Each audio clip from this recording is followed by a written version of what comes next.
Have you ever wondered what happened to Alexander the Great's empire after his sudden death? And how one man's dream of uniting East and West turned into a brutal struggle for survival across deserts, palaces, and centuries of war? This is the story of the Seleucid Empire, the forgotten giant that once ruled from the Mediterranean to the mountains of India, yet now lingers only as a ghost in history books. Picture this, a vast realm stitched together by ambition, ruled by men who claimed to be heirs of Alexander, but who also destroyed each other to keep his shadow alive. In the heart of Asia, armies of elephants clashed with phalanxes beneath burning suns. Kings crowned themselves gods, brothers murdered brothers, and ancient cities like Babylon and Antioch shimmered as the crossroads of worlds.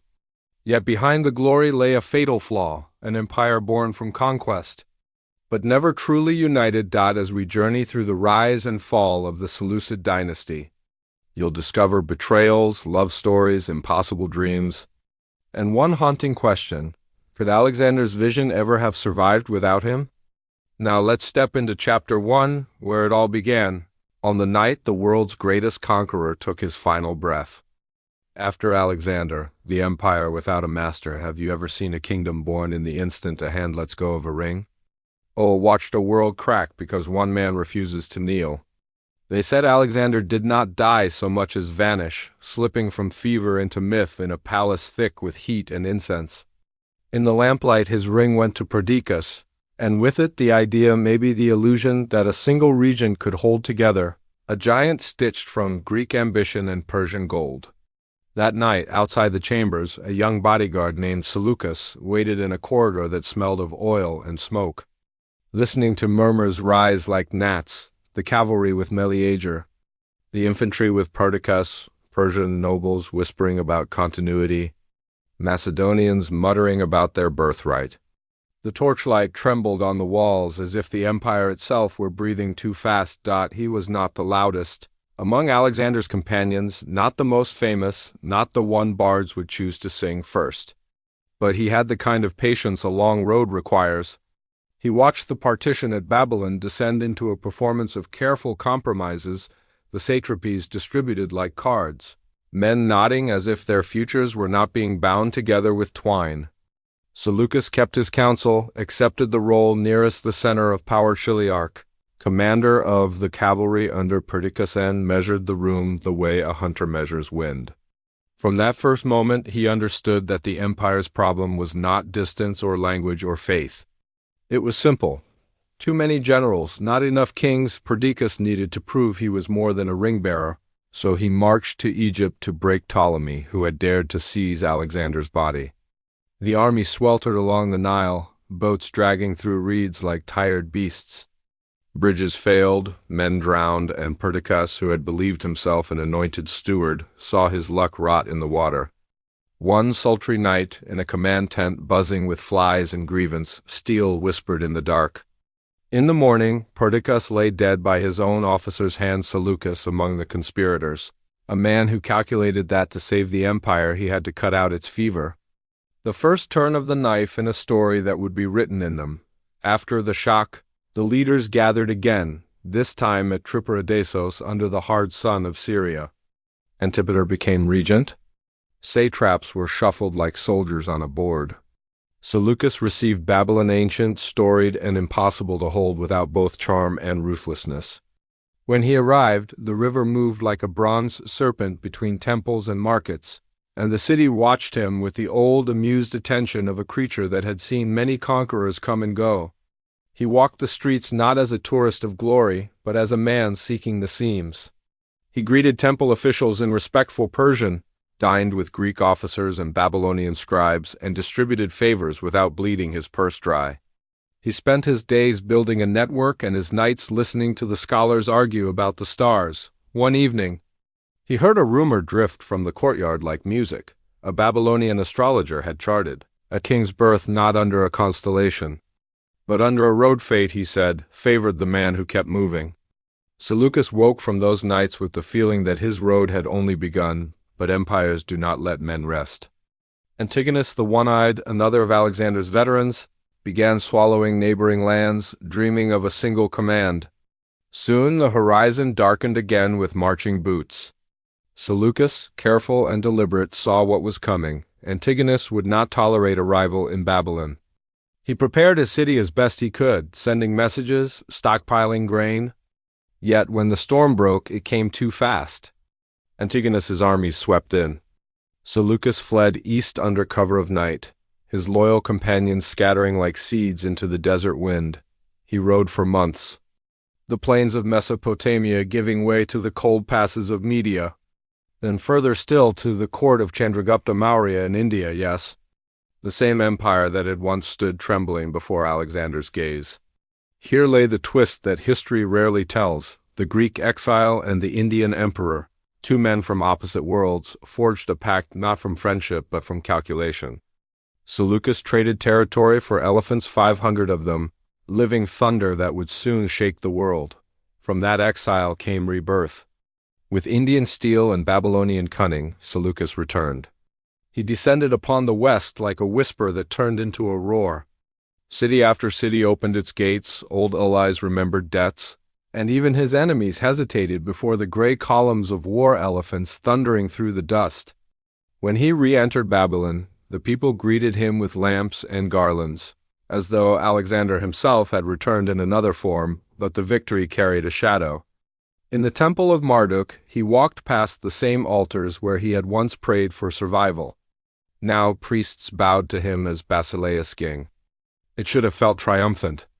Instead, he looked up at the sky and remembered the astrologer's words. Fate favors the man who keeps moving. Outside, thunder rolled across the plain, and the night smelled of wet dust.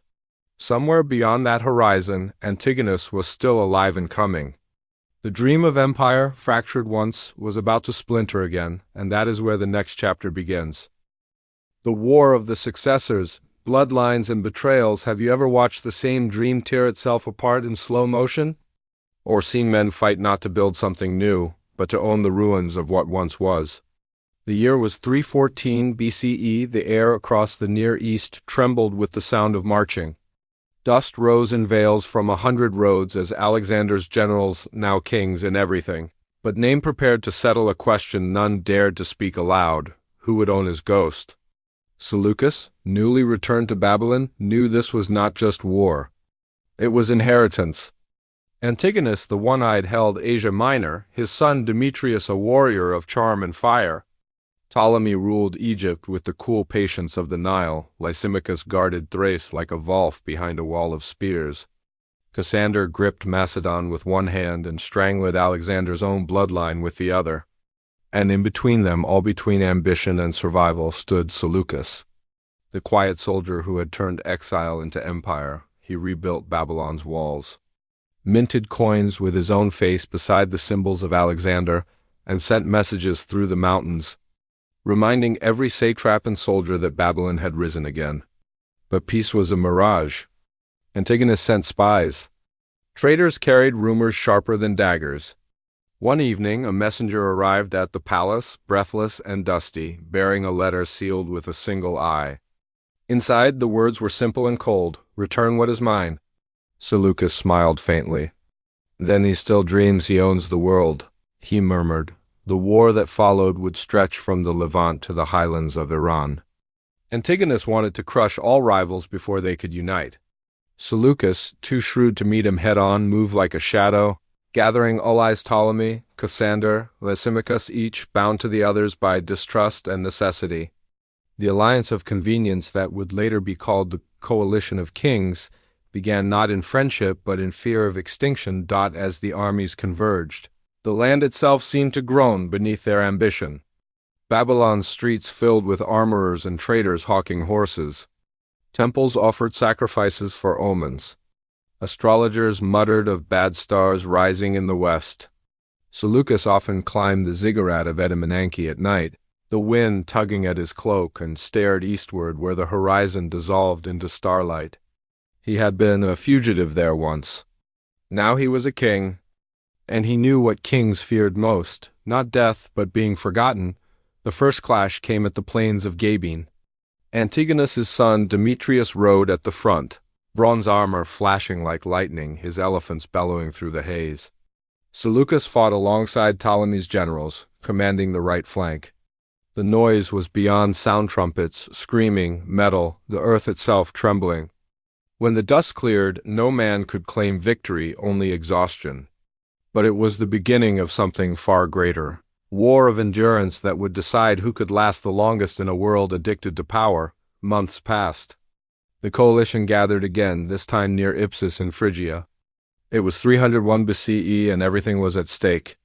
Antigonus, now in his 80s but still burning with ambition, commanded nearly 70,000 men. Seleucus and Lysimachus met him with 64,000 and the elephants, 500 of them. Gifts from Chandragupta now matured into monstrous towers of flesh and iron when dawn rose over Ipsus. The sky burned red as if the gods themselves were watching. The battle began with the thunder of hooves. Demetrius led the cavalry charge that tore through the coalition's left wing, scattering men like dry leaves. For a moment, victory seemed certain for Antigonus. But Seleucus was waiting for that exact arrogance. He ordered his elephants forward, a wall of living fortresses that roared as they advanced, trumpeting and smashing through the cavalry's path. Cutting Demetrius off from his father. Dust turned daylight to twilight. Archers fired blind. Antigonus's standard wavered, then fell. A spear struck him near the heart. The old man, who had once dreamed of ruling the world, died with his eyes open, staring toward the horizon he could never reach. When the noise faded, Seleucus stood amid the wreckage, the corpses of kings and the ashes of ambition. He had won not just the battle, but a place in history. In the months that followed, he took control of the East, Persia, Media, Syria. His empire stretched farther than any except Alexander's itself. He built cities, dozens of them, each bearing echoes of his name: Seleucia, Antioch, Apamea, Laodicea. They were meant not merely as monuments, but as living veins to carry Greek culture deep into Asia. Markets thrived.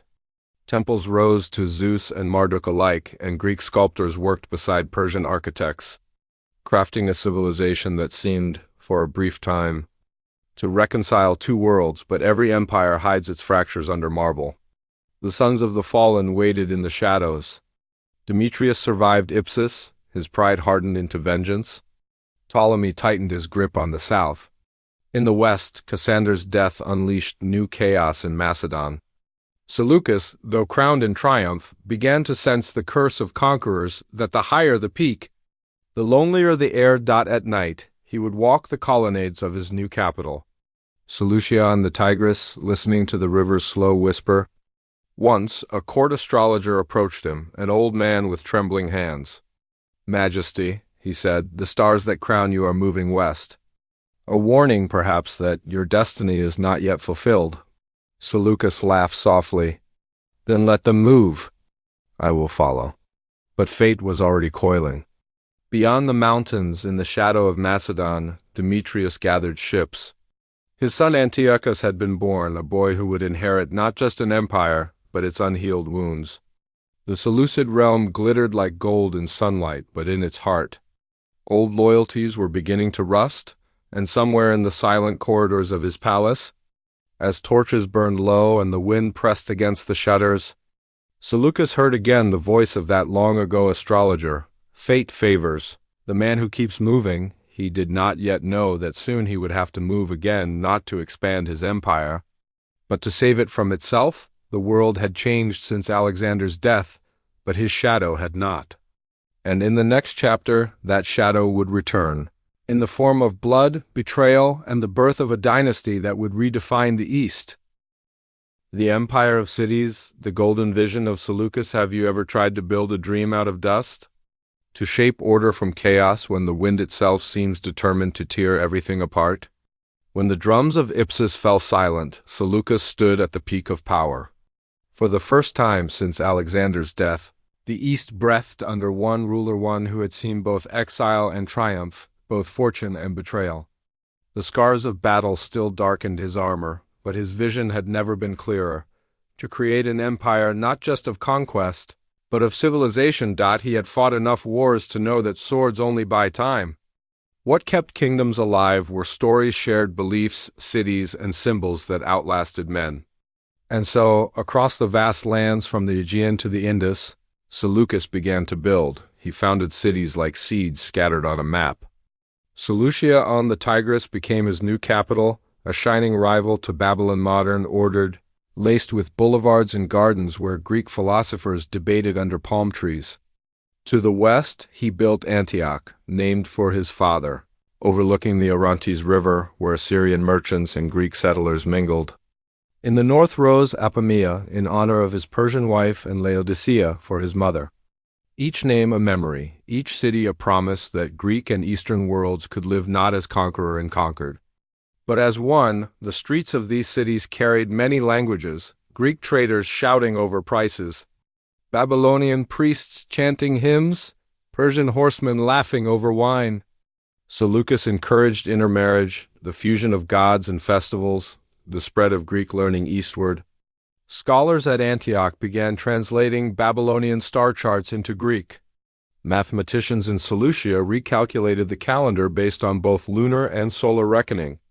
The empire pulsed like a living organism, its veins flowing with trade and culture. Yet even in triumph, Seleucus understood how fragile this harmony was. The empire was a mosaic held together by his will. He wrote letters to governors in distant satrapies, urging fairness, warning against greed. "Do not forget," he once said to his council, "we are not rulers of lands, but caretakers of a legacy." But legacies attract envy. In Egypt, Ptolemy watched the Seleucid growth with a mixture of admiration and alarm. To the west, Lysimachus fortified his borders. And in the shadows, Demetrius, the son of Antigonus, still restless, still burning, was building fleets again. One autumn morning, Seleucus received a message from the west. "Demetrius has landed in Asia." The old soldier closed his eyes and sighed, half amusement, half fatigue. So the storm returns? The years that followed blurred into a long chess game. Demetrius, the eternal prince, moved from defeat to ambition and back again. He married Seleucus's daughter, Stratonice, a gesture of alliance that hid an ember of rivalry. Seleucus, now nearing 60, began to see time not as an enemy, but as a thief. The peace he had built trembled beneath his feet like a bridge over deep water. And then, the story took a turn that even legend could not have scripted. Stratonice, his daughter, young and luminous, married to Antiochus, his son the heir of the empire. But within months, Antiochus began to fade. The court physicians found no wound, no fever, yet he grew pale and restless. He could neither eat nor sleep, and when Stratonice entered the room, his pulse leapt. Seleucus, terrified for his son, summoned the philosopher-physician Erasistratus, who observed silently, then said, "My king, your son is not dying of disease. He is dying of love." "Love?" Seleucus asked. "Yes," said the physician. "He loves Stratonice's stepmother." For a long moment, silence. The courtiers froze. Even the torches seemed to flicker less. Seleucus stood still, his face unreadable. Then slowly he nodded. "Then he shall have her." The decision shocked the empire. He divorced Stratonice, gave her to his son, and made them rulers of the eastern provinces. The gesture, half sacrifice, half strategy, became legend, a king who gave away his own wife to save his heir.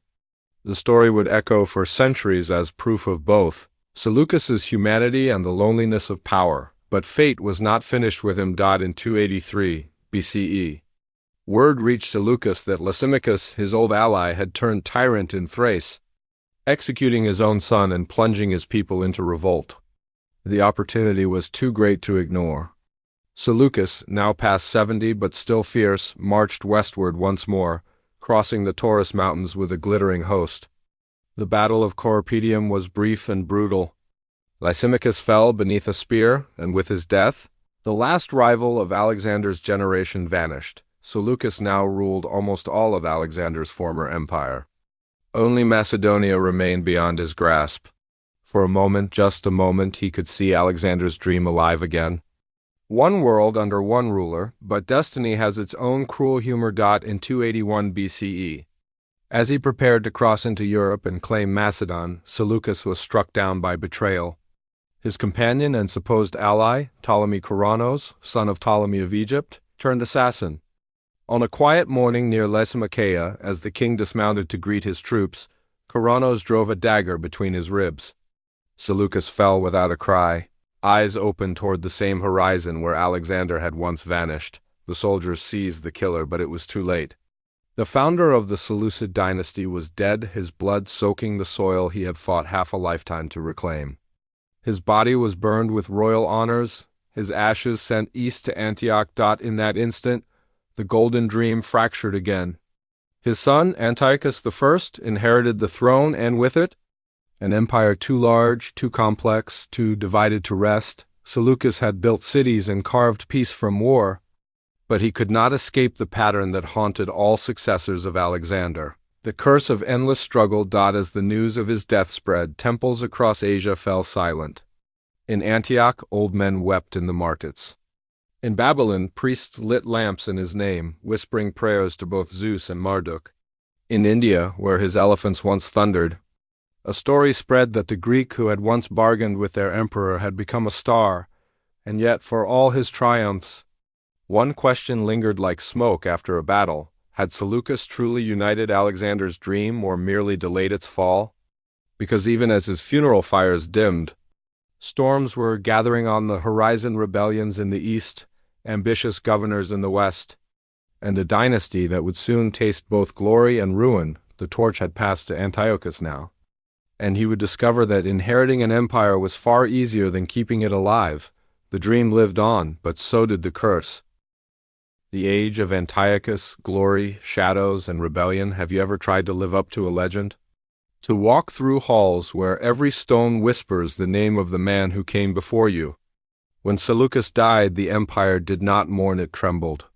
For nearly half a century, his will had held the vast Seleucid lands together, the deserts of Syria, the palaces of Persia, the mountains of Armenia, the shining cities of the Tigris.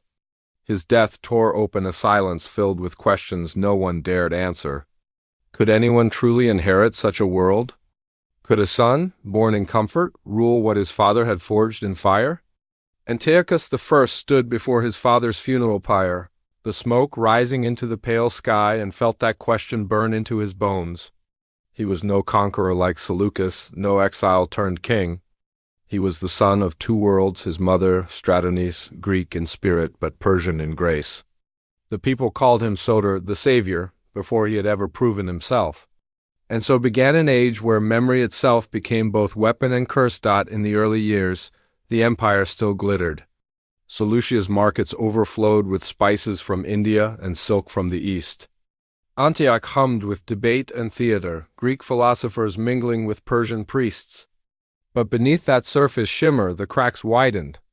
Governors grew bold, satraps whispered to foreign kings, and the vast distance between provinces stretched the empire's veins thin. Antiochus rode tirelessly from one frontier to the next, one week in Sardis, the next in Media, always putting out fires that refused to die. Then came the revolt of the east. The Bactrian provinces, far beyond the deserts, had long been restless. Greek settlers, planted there by Alexander, had begun to see themselves as something new, not Greek, not Persian, but independent. They refused tribute, expelled royal officials, and declared autonomy. Antiochus marched east to bring them to heel, crossing mountain passes where even the wind seemed to carry rebellion. The campaign was brutal. Skirmishes in high valleys, ambushes along narrow ridges, villages burned to the ground. Antiochus's army, hardened but weary, faced an enemy who knew the terrain like scripture. Yet, through cunning and resolve, he prevailed. The rebel cities fell one by one, and the Bactrians submitted. But the cost was steep, half his men dead, his treasuries drained, and a truth carved deep into his heart. The Seleucid Empire could never be ruled by distance alone. It needed hearts, not just borders. Returning west, Antiochus sought to heal what war had broken. He poured wealth into rebuilding temples, forgiving debts, granting lands to veterans. In Babylon, he rededicated the temple of Esagila, walking barefoot through its gates as priests blessed him in the name of Marduk. The gesture stunned the people, a Greek king humbling himself before an ancient Babylonian god. And for a time it worked. The East quieted, and even the skeptics began to whisper that perhaps Seleucus's son truly was Soter, but peace never stays long in the House of Kings. To the west, the rise of new powers began to cast long shadows, the Ptolemies in Egypt, rich and cunning. And beyond them, across the sea, a restless republic named Rome, whose legions were beginning to glance eastward with interest. The old balance that had held the Hellenistic world together trembled. Then came the rebellion that would test Antiochus's soul, the uprising of the Galatians, barbarian tribes who had stormed into Anatolia. They raided temples, sacked cities, and demanded tribute in the name of fear. Antiochus gathered what remained of his armies and marched to meet them, his father's elephants leading the charge. The final battle near Sardis was chaos spears clashing, trumpets screaming, the ground shaking as elephants trampled through the enemy ranks. When it was over, the Galatians fled. Leaving behind their dead and their arrogance, the soldiers hailed him Antiochus Soter, the savior indeed. Songs spread across the empire of his victory, of how the son had avenged the father's memory. For a brief moment, the Seleucid realm seemed reborn, glowing once again with purpose. But inside the palace, Antiochus' new glory was temporary. The treasury was empty, the borders fragile, the governors greedy. His own bloodline children of Stratonies had begun to drift into quiet rivalry, and in the background, far to the west, another name began to echo: Rome, a city that had learned how to conquer without ever calling it conquest. They watched the great empires of the East, the way wolves watch a sleeping giant. Antiochus, older now, understood the warning his father had once spoken: every empire dies twice, first in battle, then in memory. He worked feverishly to prevent both deaths. He restructured trade, rebuilt roads, encouraged settlers to move eastward, trying to keep the empire's pulse alive. But he could not fight time. He died quietly in 261 BCE. Not on the field of war, but in his bed, surrounded by maps that no longer matched the world outside. His son, Antiochus II, inherited not peace, but expectation, the impossible burden of keeping the dream alive. When the court announced his death, the empire mourned with ritual precision, but the markets did not pause. The merchants still haggled, the governors still plotted, and somewhere beyond the Taurus mountains, the Ptolemies smiled, because even as the Seleucids built their cities higher, the foundations beneath them began to shift. New alliances formed in shadows. Revolts simmered beneath the silence of obedience, and as the flames of Antiochus's funeral pyre faded into the night sky, one thing became certain: the glory of the Seleucid Empire had reached its noonan now. The shadows were beginning to lengthen in the distance in the marble halls of Alexandria. A woman was watching the east with sharp eyes and sharper ambition: Queen Bernice of Egypt, whose marriage proposal would soon drag the Seleucids into a web of love, treachery, and war. But that is where the next chapter begins. The fall of dynasties, love, betrayal, and the death of an empire. Have you ever seen an empire die not from invasion, but from the beating of its own heart? Have you watched power devour itself like a serpent swallowing its tail? When Antiochus II took the throne, the Seleucid Empire still looked grand, from a distance golden cities gleaming in the sun, roads pulsing with trade from the Mediterranean to the Hindu Kush. But inside the palaces of Antioch and Babylon, cracks ran deeper than marble. His father's discipline was gone. Ambition had turned personal. And love, the oldest poison of all, was about to spill into the royal cup. Antiochus had inherited his father's charm, but not his restraint. His reign began with elegance banquets, poetry, grand decrees, but quickly tangled in the old rivalry with Egypt. Ptolemy II, the cunning pharaoh of the Nile, watched his neighbor's instability like a hawk. And then came a weapon more dangerous than any spear: a marriage. Bernice, the daughter of Ptolemy, was offered to Antiochus as bride and bond, a union meant to end war and seal peace between the two greatest kingdoms of the Hellenistic world. Antiochus agreed, divorcing his first wife, Laodice, and sending her away with wealth and titles. But love cannot be exiled, and hatred never sleeps. In the marble courts of Antioch, Bernice shone young, brilliant, the embodiment of Greek grace. The people adored her. Poets sang of a new dawn for the empire. Yet in a distant palace, Laodice waited, nursing both grief and vengeance. When Ptolemy II died, the balance shifted. Egypt's new ruler was weaker, and Antiochus began to waver, torn between duty and memory. He wrote secret letters to Laodice, promising reconciliation. Against the warnings of his council, he traveled east to meet her unarmed. Believing love could mend what politics had torn, he never returned. The rumor spread like wildfire. Laodice had poisoned him, avenging her exile. Bernice, left with a young son heir to both Seleucid and Egyptian blood, fled to Daphne, begging the court to recognize her child as king. But Laodice moved faster. Her allies in Antioch seized the boy, slaughtered Bernice's guards, and silenced her pleas beneath marble walls. The murder of Bernice was not just a personal tragedy, it was the spark that ignited the Third Syrian War. Egypt's armies, led by Ptolemy III, swept into the Seleucid lands like a desert storm, capturing cities, looting temples, and carrying off the treasures Seleucus had once gathered from Persia. The empire bled wealth and faith at once. Antioch fell, Babylon burned, and priests whispered that the gods had abandoned the line of Seleucus. It was Antiochus II's son by Laodice, Seleucus II, who inherited the throne amid chaos. He was barely more than a boy, yet already a king over ashes. His reign became a desperate attempt to patch together what his ancestors had built alliances broken. Provinces rebelling, generals carving their own mini-kingdoms in the Far East. Bactria once again rose in revolt, this time declaring full independence under Diodotus, forming the Greco-Bactrian kingdom, a glittering breakaway realm that would one day send ambassadors as far as China. To the north, Parthian horsemen began to stir, small tribes that would soon ride into history as conquerors. Seleucus fought them all, sometimes bravely, sometimes blindly, but the age of the giant kings was ending. No longer did the Seleucid name command awe. Now it commanded tribute or defiance. In one battle near the Zagros Mountains, Seleucus's chariot overturned. He barely escaped alive. His brother, Antiochus Hyrax, betrayed him, seizing Asia Minor for himself and plunging the family into yet another civil war.